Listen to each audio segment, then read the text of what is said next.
IndiGo విమాన సర్వీసుల రద్దు మన దేశ విమానయాన డొల్లతనాన్ని మరోసారి బహిర్గతం చేసింది. గత 4 రోజులు ఇండిగో సేవలు అర్ధంతరంగా రద్దు కావడంతో లక్షల్లో ప్రయాణికులు ఎయిర్పోర్ట్లోనే ఉండాల్సిన పరిస్థితి ఏర్పడింది. ఇలా ఓ జవాన్ కుటుంబం కూడా ఢిల్లీ ఎయిర్పోర్ట్లోనే ఉండిపోవాల్సి వచ్చింది. అయితే తన కూతురికి శానిటరీ ప్యాడ్స్ ఇవ్వాలంటూ ఆ జవాన్ ఎయిర్పోర్ట్ సిబ్బందిని వేడుకుంటున్న ఆ ఘటన ఇప్పుడు అందరినీ కలిచివేస్తుంది.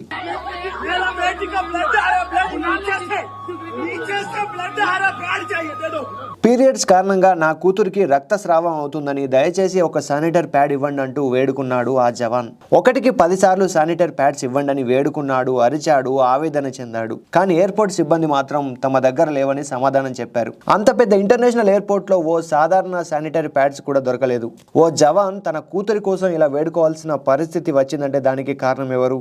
ఈ సిస్టమ్ ఎవరి కోసం పనిచేస్తున్నట్లు? ఇక దోచుకోవడానికి ఇదే సరైన సమయం అన్నట్లు ఇండిగో సర్వీసుల రద్దుతో భారీగా విమాన ఛార్జీలు పెంచి దండుకుంటున్నాయి ఎయిర్లైన్స్.